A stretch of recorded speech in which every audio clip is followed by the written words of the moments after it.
Joining me now is Democratic strategist Julie Rodzinski, CNN senior political commentator Ana Navarro, and former Congressman from Illinois Joe Walsh. Great to see all of you this morning. Julie, this feels like a very fluid situation. Things seem to change by the hour. You just heard Sondland say that Monday seems to be a pivotal day. When do you think that President Biden needs to lock in a decision, and what do you think is going to happen today?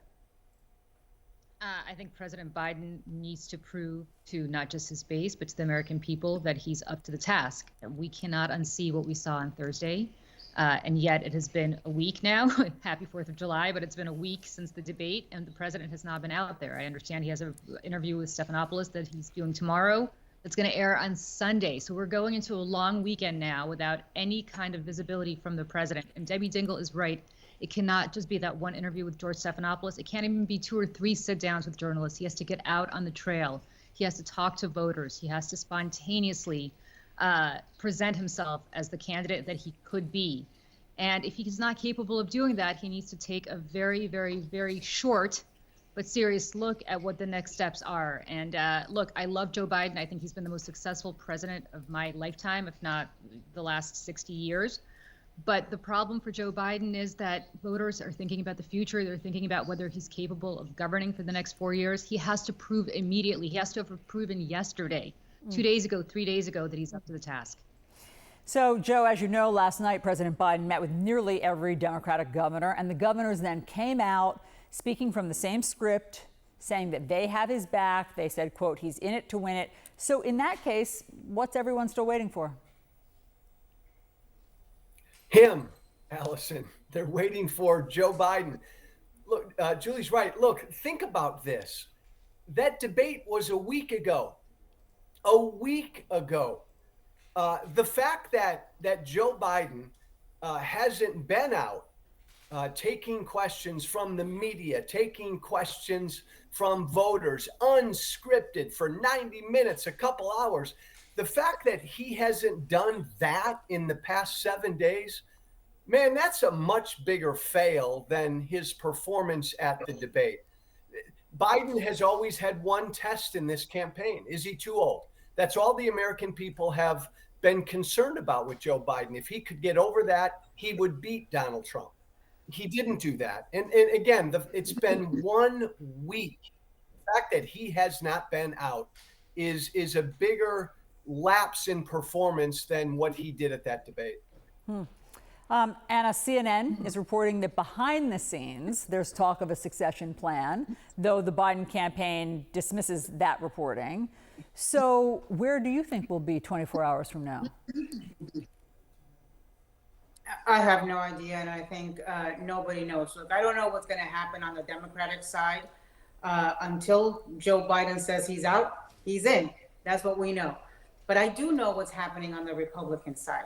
And you've got an increasingly emboldened, out of control Donald Trump, who's not being taken into account, who's not being called to task, because we are all focusing on what's going on the Democratic side. It's taking out all the oxygen. In the last week, we've seen what's happened to people around Donald Trump. Rudy Giuliani disbarred. Steve Bannon went to jail, went to prison. Nobody talking about that. Nobody talking about how Donald Trump has pretty much gotten immunity from the Supreme Court now. And this is the guy who's calling for retribution and vengeance and wants to be a dictator for 1 day. So this guy, vengeance, retribution, Donald Trump, now thinks he's got immunity. What could go wrong? And we're not focusing on any of that because of these throes of agony going on the Democratic side. From where I stand, as somebody who does not want to see Donald Trump elected under any circumstance, I would just like Democrats to figure it out and figure it out quickly. If it's Biden, fine. If it's Harris, fine. If it's Clint Eastwood's empty chair, fine. If it's any empty chair, fine. But let's just focus on what it is and what we've got to do to make sure that Donald Trump does not get reelected. Julie, there are already polls out. And as you say, you don't think, and I've not heard really anybody say yet that they think that the George Stephanopoulos interview on Friday will entirely change everyone's mind. So what data point would seal the deal here, one way or another.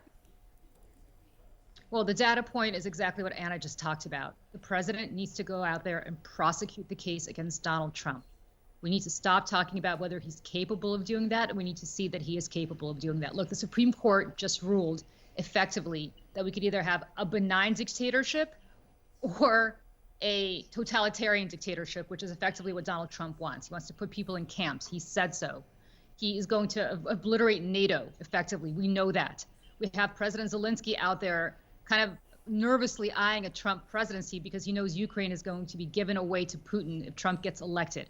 We are talking about mass deportations. We're talking about an adjudicated rapist. We're talking about somebody who's been convicted of 34 felonies, being the president of the United States with absolutely no guardrails before him. The fact that I'm able to prosecute this case right now, the fact that Anna just did, and the fact that Joe Biden has not done that in the last week is troubling to me. So if he can do it, he needs to go out there and do it now. If he can't do it, he needs to step aside and let somebody do it who can.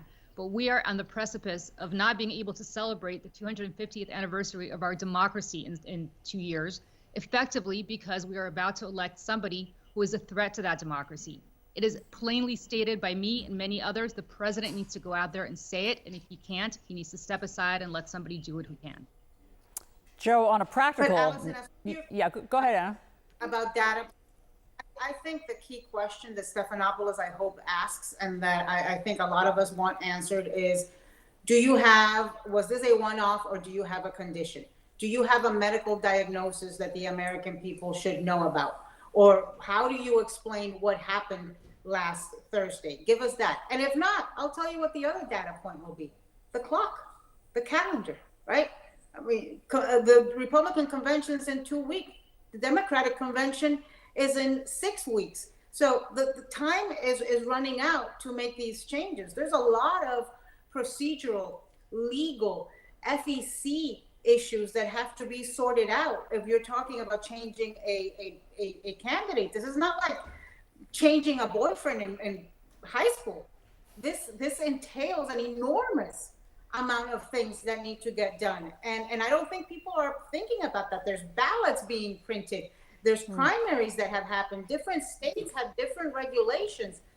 So there's a time that's going to come when making this change, people think there's going to be a white knight that comes out of the sky. Well, they're running out of time for that white knight to appear. And Joe, I mean, one big issue that might be the deciding issue is the donors. There are big, mega Democratic donors, one of whom is saying that he's not going to give any more to Joe until there's a change at the top of the ticket. Is that what's going to be the deciding factor? No, I don't think so. And actually, the smaller donors might be an even bigger factor. Look, Allison, the great irony here is this. It almost doesn't matter who the Democratic nominee is, because I'm certainly supporting whoever will run against Donald Trump. This election is going to be about democracy or not democracy.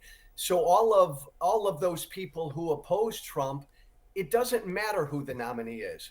That's why it's so just crazy that we're going through this right now. But to Anna's point, that's why a decision needs to be made right now. One other point I'd make, it's not the Biden reelection campaign.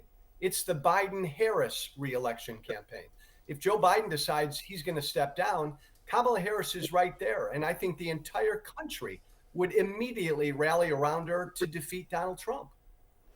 Well, I mean, maybe, but as you know, there's lots of undecided voters who have not thrown in their support yet behind something like that. But as I said, it's very fluid, and we'll see what the rest of the day holds. Julie, Joe, Anna, thank you all very much. Great to talk to you.